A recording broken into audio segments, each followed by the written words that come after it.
Thursday morning. Well, not Thursday morning. Thursday, a little after lunch. 12:30, 12:45. So, on this channel, I told you guys I'm going to be real with you, tell you real numbers, everything, real struggles.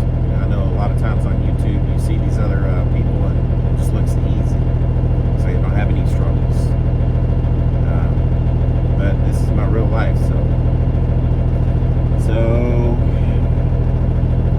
yesterday, I wasn't too motivated to work. As I was working, I found out that my mom passed. That was the family issues I had. It wasn't unexpected. We had her on hospice. I was hoping I'd be there. I was out working because, when you need money, you got to work. And, one of the cons of owning your own business is when you don't work, you do not make money. You lose money. You lose the money that you would have made that day, whether it's $500 or $2,000. I mean, you just miss out on it. So, unfortunately, I was in a position to stay home, so I had to work. So I went home and did my load and went home and took the day off to handle the affairs.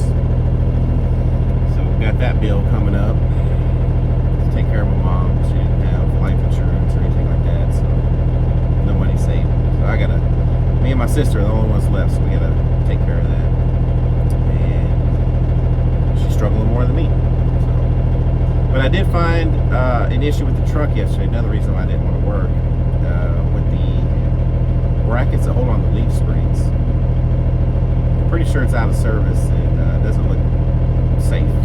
So I'm warming up the truck now. We're gonna go drive it over to the mechanic, have him look at it, see what parts we do need, and hopefully give me an estimate. And pray to God it won't be too high because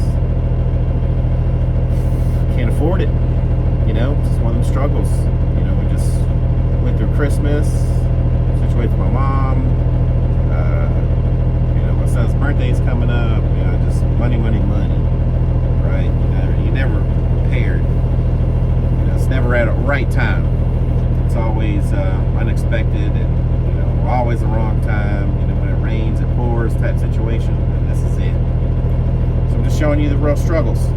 I don't know if I'm gonna be able to afford it, but I have to be able to afford it because if I can't drive the truck, I can't make money. It's just a whole domino effect. But yeah, I already called the mechanic, so he's waiting on me. He's gonna go look at another truck, so he's gonna wait on me before he leaves. So we should be about ready to go. But let me show you what I'm talking about. Maybe you can see it a little bit.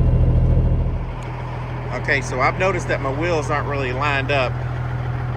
It's probably hard to tell, but one axle's facing this way, the other one's facing that way, whatever. It's not perfect. Now, if you look right there on that bracket that holds that leaf spring, you get a different angle. Ow, that's my head. See how it's cut out right there? Right here. So the leaf spring is coming this way, causing the axle to be crooked, but then also, look at the back, that right here, that's the U-bolt. This is cracked all the way through. So, putting 80,000 pounds on this, making turns, I don't know how safe it is, so it doesn't look safe at all. But since it's wallering out that side, it's slowly starting to do it on the other side over there. You can see it right there. So let's go see what he says. Okay, guys. Just made it back from the mechanic. I didn't film over there. I was too busy asking all these questions. But he saw what parts I need. He's going to go ahead and call Peterbilt and get those ordered, because these aren't typical parts that they're probably going to have. I mean, those don't wear out, so they don't keep those in stock. So we have to get a price on that. New bushings, U-bolts. Oh wait, but it didn't sound as bad as I was expecting. And good thing he said I can still drive it. Just be careful on the turns, of course. But he says it's not going to go anywhere. So thank God I can still make money while waiting on these parts to come in. So yeah, that's that. Like I said, I took the day off to handle my mom's situation, all her affairs, and then to get this truck looked at. So there's that. And oh, Big Blue over there, I mentioned to the mechanic about possibly buying it, or see if he knows somebody that would be interested, because I just don't want to mess with it anymore. He recommended whatever needs to be fixed on it, just don't even do it. No matter what money you spend on it, you're not going to get it back. It's just gonna, it's gonna sell for whatever it is anyways. I mean, I don't know. I mean, I always heard that, don't be spending a lot of money on, your house, car, whatever, because you're never going to get that money back. It's not too much needs to be done with that. Maybe just new steer tires. It was about time for shocks.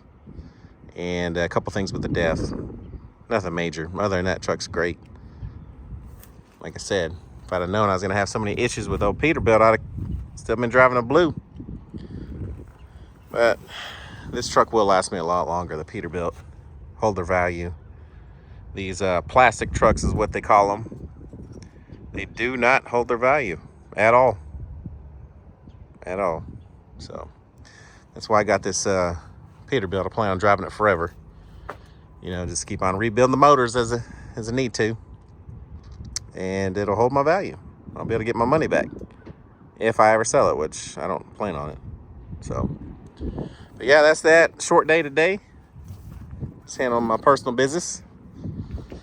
I already made my phone calls to my typical brokers and my connects, let them know that I'm gonna be ready, because they were calling me. A couple guys called me with some different work, but of course I couldn't because I was handling my mom's stuff. So yeah, as a reminder, because some of you think I just try and live off the load board, I do not. The load board is for filler work. I have some direct connects and several brokers that I work with, and most of the time I get my loads that aren't on the load board. I get them before they even get posted on the load board, and whenever they're slow or I'm trying to find a load back, I got to get on the load board. So I would say half right now, since it's so slow, about half, maybe a little bit more than half, maybe half to 3/4 of my loads are from my contacts, not the load board. But everyone is slow. Everyone. Load board and my connects. So that's the problem we're in right now. But we'll get through it. Just got to keep on trucking. Not let all this stuff get you down. I know I was down earlier. I was like, oh my God, every time there's an issue, I figure the worst. I'm like, oh my God, I'm not gonna be able to afford it. I'm gonna have to sell the truck. I'm gonna have to get a normal job. That's just me though. Anytime there's a failure, I just prepare for the worst, which they always say you should prepare for the worst, but hope for the best. That's what I do. Or at least I try to. I try to prepare for the worst, but that costs a lot of money when you prepare for the worst. And my money just saved up somewhere, but it's slowly going away. But all right, well, let's get back tomorrow, and hopefully we'll have a busy day and make some money. Thanks for watching.